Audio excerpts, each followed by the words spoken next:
बंगाल के सह प्रभारी और इस काम को बहुत प्रभावी रूप से देश भर में देख रहे माननीय अमित मालविया जी के लिए एक बार जोरदार ताली बजाकर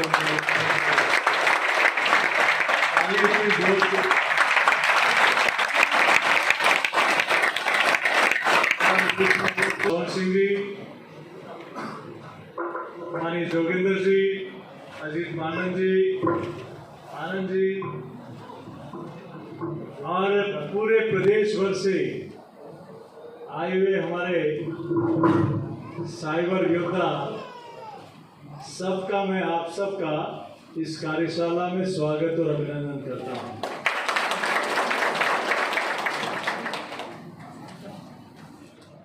मीडिया के सभी साथीगण, आज की ये कार्यशाला और अमित मालविया जी की उपस्थिति मुझे लगता है कि एक नई धार और एक नई ऊर्जा के साथ ये हमारे साइबर योद्धा पूरे राजस्थान में घूमकर आप न सिर्फ पार्टी के कार्यकर्ता हो बल्कि भारतीय जनता पार्टी के ब्रांड एम्बेसडर भी आप लोग हो। नरेंद्र मोदी की सरकार को नीचे तक पहुंचाने का भी काम करोगे तो राजस्थान की इस नकारा और निकम्मी सरकार को उखाड़ फेंकने का भी काम आप लोगों को, क्योंकि एक सोशल मीडिया एक ऐसा काम जिसके देश नहीं दुनिया के लोग जिससे कोई अछूता नहीं है। व्यक्ति सुबह उठता है तो सबसे पहले अपना मोबाइल चेक करता है और सोने से पहले भी वो सोशल मीडिया पे एक्टिव रहता है। कुछ ही मिनटों में, कुछ ही सेकंडों में देश और दुनिया की खबरें हमारे सामने होती हैं, आंखों के सामने होती है। तो ऐसे सभी कार्यकर्ताओं का आज इस कार्यशाला में बहुत लंबे समय तक कई सत्रों में चर्चा होगी, आगामी दिनों की कार्य योजना बनेगी। मित्रों, मैं तो आप सब लोगों से इतना ही कहना चाहता हूं कि आज अमित मालविया जी की उपस्थिति में आने वाले 200 दिनों का एक रोडमैप तैयार होना चाहिए कि जिस सरकार ने जिन वादों के आधार पर सरकार में चुन के आए उन्होंने सबसे ज्यादा वादा खिलाफी की, तो युवाओं और किसानों के साथ उस सरकार को उखाड़ फेंकने का संकल्प भी आप और हम सब लोग लेके जाए। क्योंकि देश में नरेंद्र मोदी जी की सरकार बनने के बाद एक अंतर में आपके बीच में 10 मिनट में अपनी बात को समाप्त करूंगा।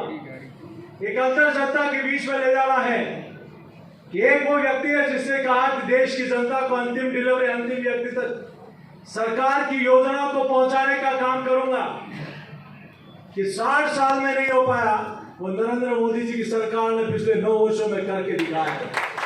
हर एक डेटा के आंकड़ों के आधार पर वो तो सिर्फ घोषणाएं करते हैं और यहाँ घोषणा नहीं, उसको अंजाम तक पहुंचाने का काम होता है। आप देखिए कि 60 वर्षों के कालखंड में जितने प्रधानमंत्री आवास नहीं बने, जितने जनधन के खाते नहीं खुले, जितने उज्ज्वला के कनेक्शन नहीं मिले, जितने शौचालय नहीं बने, उतने प्रधानमंत्री नरेंद्र मोदी जी ने बनने के बाद एक संकल्पना के साथ इन 9 वर्षों में करके दिखाया है और उसका लाभ इस देश की जनता को। और दूसरी तरफ वो सरकार जिसने 4.5 वर्षों में जो वादे करके उन वादों की बुनियाद पर सरकार बनाई, सबसे पहले उनको भूलने का काम किया। हमें अंतर जनता के बीच में इन बातों का पहुंचाना है। एक तरफ वो व्यक्ति जिसकी कथनी और करनी में कोई फर्क नहीं, उन्होंने जो कहा वो करके दिखाया। दूसरी तरफ कहा कि हम संपूर्ण कर्जा माफ करेंगे। बताओ, राजस्थान में किसी का कर्जा माफ हुआ क्या? नहीं। युवाओं को बेरोजगारी भत्ता मिला क्या? सबसे ज्यादा हजारों किसानों ने आत्महत्या, सैकड़ों किसानों ने आत्महत्या करी। आज युवाओं के हौसलों को तोड़ा गया और आरपीएससी जैसी पवित्र संस्था में भ्रष्टाचार का अड्डा बनकर लाखों युवाओं को ठगा गया। ये बात जनता के बीच में आप और हम सब लोगों ने पहुंचानी है।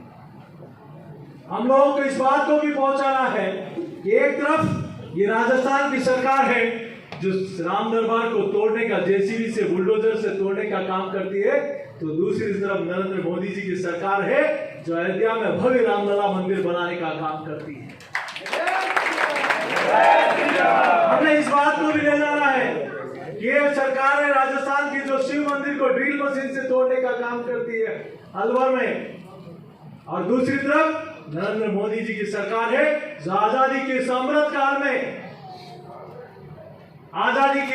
काल में देश के शक्तिपीठ शिवालयों का, हमारी सांस्कृतिक धरोहर के पुनरुद्धार का काम कर रही है। चाहे काशी विश्वनाथ हो, चाहे सोमनाथ हो, चाहे उज्जैन में महाकाल का मंदिर हो, वो देखते ही बनता है ये लगता है ये आजादी के अमृत काल के साथ हमारे सांस्कृतिक पुनरुत्थान का भी अमृत काल चल रहा है। ये अंतर देश की प्रदेश की जनता के सामने ले जाने की आवश्यकता है। जिस प्रकार से आप और हम सब लोगों ने देखा है कि वीर शिरोमणि महाराणा प्रताप हो, चाहे महाराजा सूरजमल हो, चाहे पृथ्वीराज चौहान हो, चाहे शिवाजी महाराज हो, भगवा ध्वज पताका लेकर हाथ में उन्होंने मुगलों को परास्त किया। दुर्भाग्य के राजस्थान में उस भगवा पताका फहराने पर भी प्रतिबंध लगाने का दुस्साहस राजस्थान की सरकार कर रही है। वो भी हमें जनता के बीच में ले जाना है और हम सब लोगों ने यह भी कहना है कि आप और हम सब लोग जिस धरती की माटी के लोग हैं, आज किस आधार पर राहत कैंप लग रहे हैं। 4.5 साल जो सोए रहे, आज उनको महंगाई याद आ रही है, उनको राहत कैंप याद आ रहे हैं। अब तो राजस्थान की जनता ने कांग्रेस पार्टी और इस सरकार को हमेशा के लिए राहत देने का मन बना लिया है।